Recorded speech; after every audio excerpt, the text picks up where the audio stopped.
Yep, Massachusetts. Massachusetts community. And I What did you study? for business and criminal justice, and then I went to Northeastern for criminal justice. And then Northeastern. Did you graduate Northeastern? No, I did my associates. Well, criminal justice. Okay. Justice. And see, occupation. Well, you're obviously the mayor. I know that, but you're also a businessman. Business owner. And could you go? Because I know you own a couple different businesses. Right. We own Central Flag and Gift. Central Flag and Gift. Mm-hmm. Okay. Is that an ampersand or is that spelled out? It's an ampersand. Okay. And what else? Central Discount Flagpole. Central. But I've had businesses my whole life since I was probably 16. I've always had. Central Flagpole is 30 years old this year. Oh wow. Okay. Yeah, that's what I heard. I heard you had. Did you have a DJ business as a teenager? I used to DJ. I did small construction stuff. I built houses along the way. I owned real estate. I did just about everything. Yeah, I heard you had some real estate investments. Cleaning company. Yeah, I've pretty much done it all. Are you still technically a police officer too, right? I'm a cop. Yeah, I'm a police officer. I'm just on the longest leave in the state. But if you call civil service, they're like, yeah, he's still a police officer. Last book you read?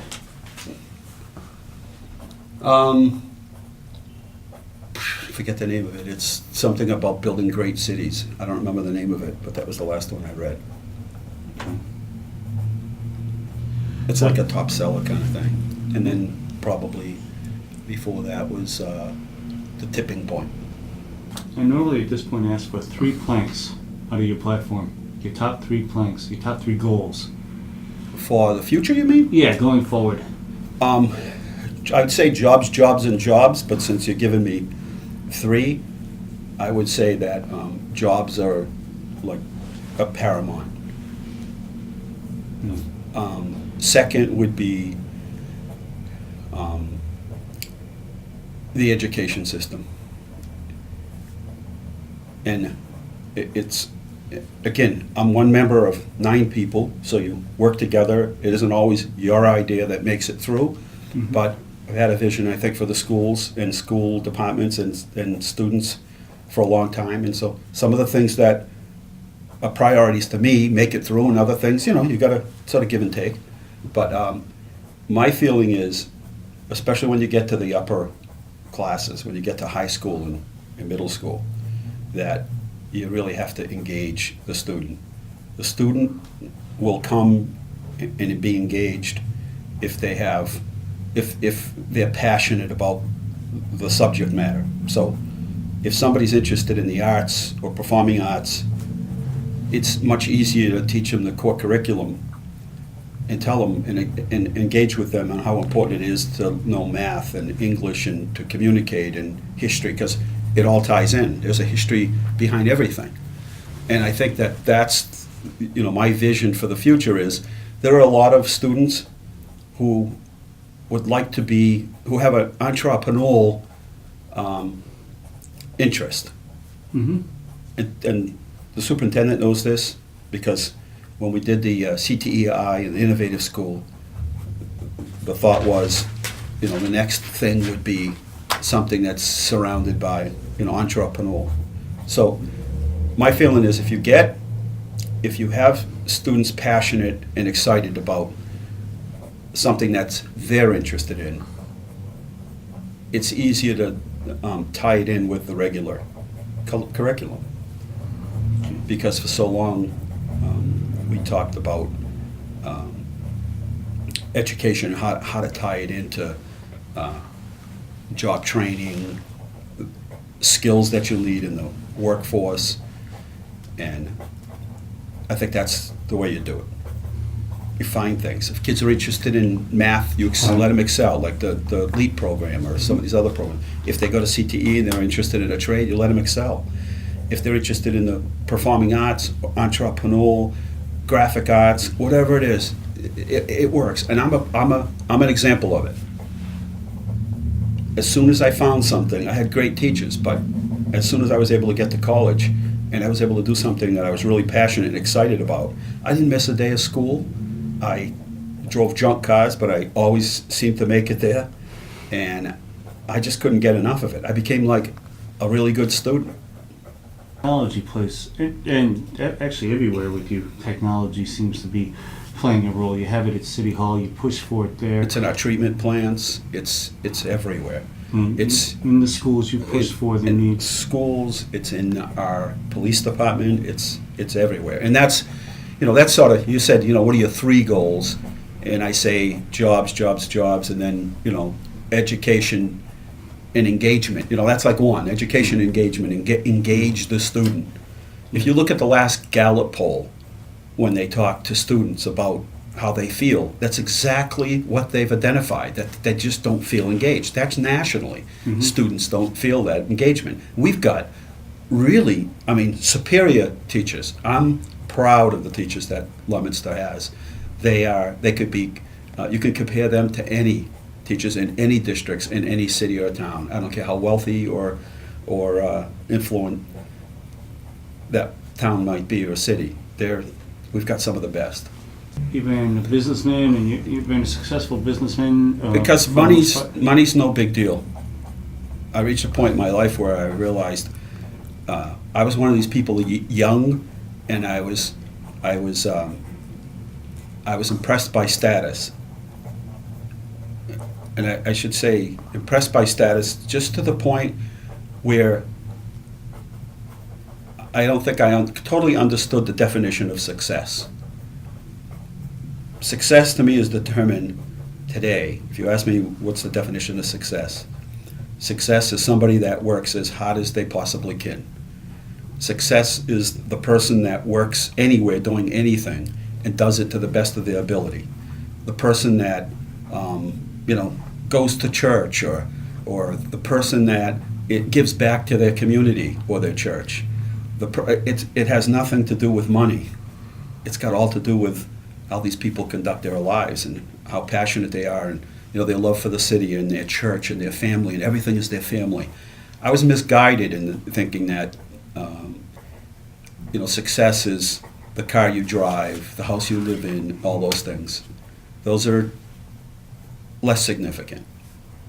Nice things to have, but I value the people that are able to stay home with their kids. They kind of have to give up something to do that, but they stay home with their kids. That's, some can't.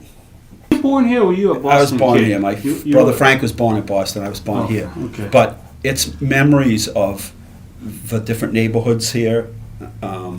Downtown, when I was a kid, coming through with my grandfather, who was much older than me. I was the youngest of the grandkids.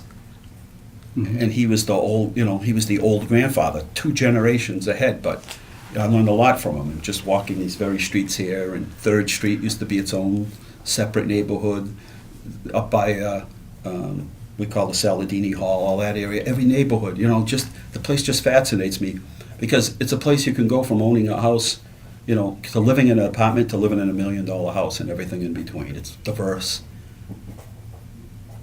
And the city's about characters, about the people. People will say, but this town's got characters.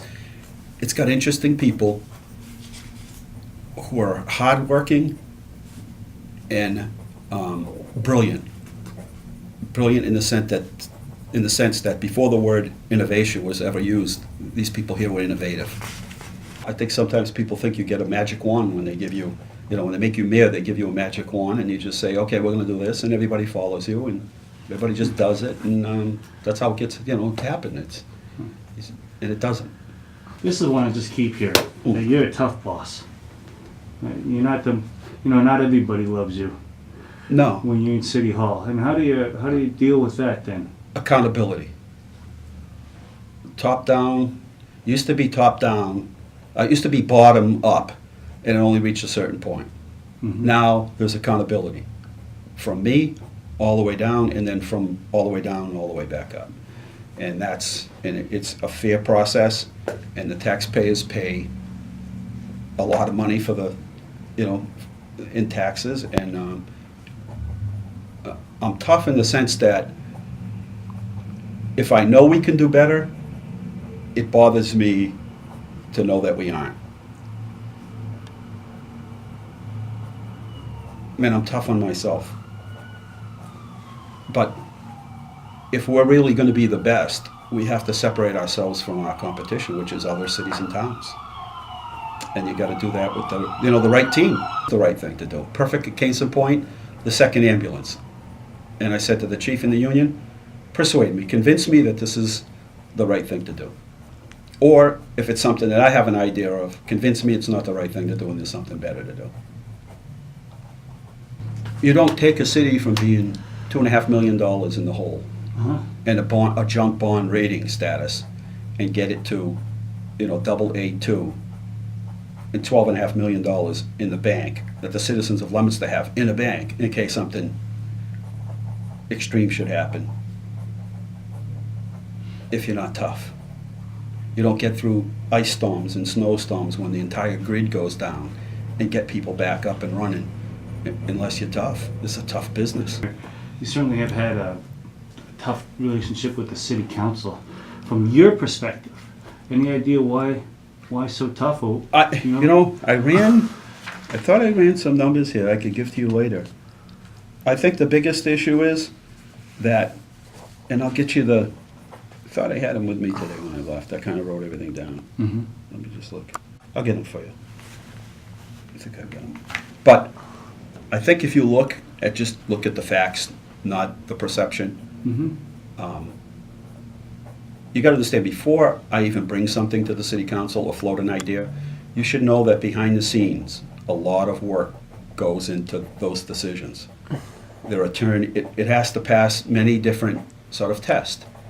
Comptroller, sometimes insurance companies, department heads, groups of department heads, sometimes consultants that work for the city, lawyers. A whole lot of work goes behind, getting something to the city council. To manage the city, to enforce the laws of the city, the ordinances, the charter, any bylaws. That's what they elected the mayor to do, to direct all city departments. So it's very clear as to what the mayor's responsibilities are. Okay. Are you still having fun with the job? I love it every day. You can understand that what goes on now in the council meeting, I think everybody thinks is polarized, that somehow or another it drives everything that happens. Every morning I wake up at 4, I set my goals for that day. I used to put them up on Facebook and say, here's my goals for the day, and then, I sort of drifted off, but every day I have a schedule, a list of things that I want to get done, and I don't go to sleep unless I get them done, so that just extends my day, but I don't go to sleep. I have a sunset clause for everyone, including myself. If you call me today, I'll get back to you today. Obviously, if you call me at 10 o'clock at night or something and I don't have the answer for you, I'll get back to you tomorrow. But I've done that for 20 years. Somebody who's having a foreclosure on their house and I can help them, that's the biggest reward, that I could get, is that today I could help somebody. I gotta ask you, how much do you sleep at night? I got a text from you at 1 o'clock. I sleep 4 hours a day. I get up at 4. I start my day off making sure that, nobody had emailed me or texted me during the night. And so I check my phone during the night, and I set my goals for the day, and then I start, emailing and, getting everything that got my brain thinking early in the morning. And how late do you typically work? I mean, it changes, I guess, right? It could go on. I mean, I haven't been home earlier than 10:30 almost every night. Yeah, and that's a regular schedule. That's not just because of the campaign. That's just my regular work schedule. Okay. Because some things are like, lights are out in certain neighborhoods, and, you go out and check them and write down the poll number because they want the poll number, whatever it might be. Or somebody says, there's a certain business making a lot of noise. Well, sometimes it's 11, 12 at night. So you go down and park the car and listen. Okay. How would you describe your personality? Mine? Yeah. I have 2 speeds. Fast and faster, I think, would be my personality. My mind works quickly. I talk quickly, I think.